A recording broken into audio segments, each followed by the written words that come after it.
Okay, welcome to Center 2. This is Mineral Mysteries. Be a geologist for 15 minutes. So we're going to use some tools and methods that scientists use for identifying materials to identify a rock. For a given mineral, one test may identify it definitively, but for others, a combination of tests will reveal the precise identity. So some common characteristics, as Emmy discussed in Center 1, used to identify minerals are crystal shape, tenacity, twining, cleavage and fracture, color, hardness, streak, and luster. In this center, we will let the kids test for color, hardness, streak, and luster, and then we'll do a special properties, which will drop a drop of hydrochloric acid onto a rock and see if it fizzes.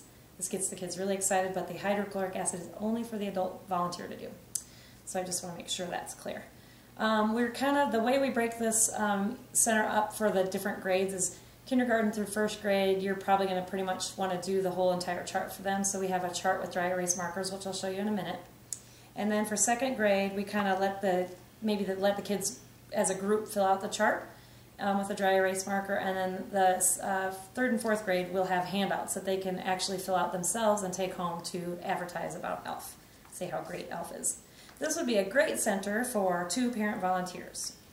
As we have discussed many times, the samples that we are getting are from the Colorado School of Mines, and we need to get them all back in their bins with as least a little bit of damage as possible, hopefully none.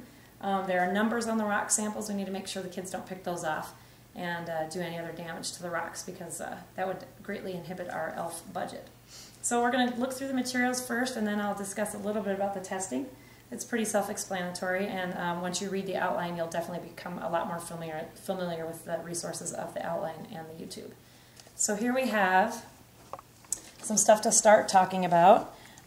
These are just a descriptive rock chart that talks about the color, streak, description, source type, and this is also an interesting column about human uses, so how we use all these different rocks. We've kind of highlighted a few in red that we are actually going to test for. But there's also talks about granite and mica and obsidian and petrified wood. So these are kind of interesting charts to start out your discussion with. Then we have a couple handouts to look at. This one talks about testing for rocks and testing the different, tests the different characteristics of rocks. So it talks about, this one is mostly about limestone and the sedimentary rocks that make limestone, and so they can talk about how hard and soft it is, and chalk, and a chalk test to see if you can put the hydrochloric, this specifically talks about the hydrochloric acid test. Pardon me. Oh. And this was a chart we also used in Center 1, talks about how scientists identify minerals.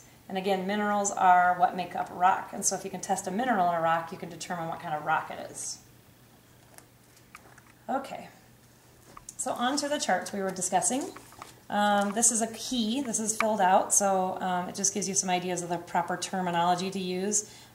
For example, luster, you might want to use metallic and non-metallic. That's how a scientist would describe a rock, if it has metallic look or non-metallic. Anyways, this goes through the 1, 2, 3, 4, 5, 6, 7 rocks they'll be able to test. We have starred the ones that we think are the most important if you're running short on time.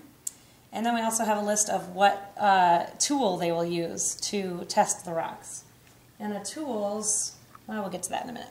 The tools are in Ziploc bags, and each kid will get their own set of tools. So this is the key. Here are laminated copies. So again, for kindergarten and first grade, you'll want to fill this out. Second grade, you could maybe let each student take a turn filling this out with dry erase marker. And then for third and fourth grade, we'll have copy handouts in there that they can each fill out their own individual paper and take home and say that they were little scientists, little geologists for the day. So that's some of the materials in there. Next we move on to what's in the little tool kits. We have 7 sets of these to study our rocks with. And then we have our rocks. And you're basically going to want to let the kids touch them and feel them. Feel how heavy they are, feel how soft or hard they are, look how shiny they are. And then they can use these materials to test them. So they want to find out which rock is a magnet. So they kind of touch all the rocks. Whoop, there's a magnetized rock. So they're going to put that on their chart, that it's magnetic, yes. And they're going to help once they're all done filling out their chart, they can go back to the descriptive rock chart and identify exactly which rock it is. So another test is penny. That determines, let me see, that determines the hardness. And they could also use their fingernail. So talc might scratch with a penny. It's not going, oh, yep, there it scratched. Can you see that? Ooh, fancy. Ooh. So that'll tell, the penny will tell hardness. Another hardness test will be this tile, and you can see it's already marked up pretty good with orange.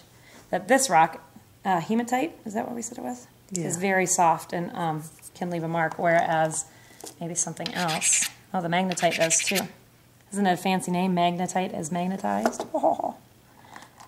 So again, once you read through your outline, you'll be more comfortable with all these tools and techniques to test and to fill out our chart.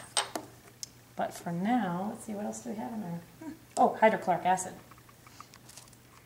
So this is adult only, it's hydrochloric acid. It shouldn't burn off anybody's fingertips, but you know, we don't want any complaints. It does kind of have a strong smell, so the kids might complain about that, but they should be just fine. And this is our Rock Little Fizz, I believe. Isn't it? No, this one.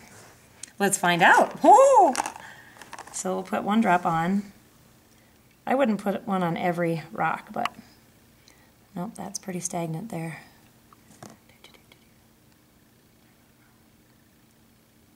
That one's not fizzing either. Which one is it, Emmy? It's a mystery. Aha! There, so that is a rock that does the fizz test. Dun, dun, dun, dun. Dun, dun, dun. So I was saying the wrong thing. It's calcite. Calcite, yep. Okay, and last but not least, we have a couple books to help identify. I guarantee you're not going to have time for these, but they're kind of fun to have sitting out. You could talk about these for 3 seconds at the beginning that scientists might use, especially this guide, to determine what kind of rocks and minerals they have. And that will be it for Center 2. I hope there's no questions. If there are, you can email us at angelalf@gmail.com. Thank you.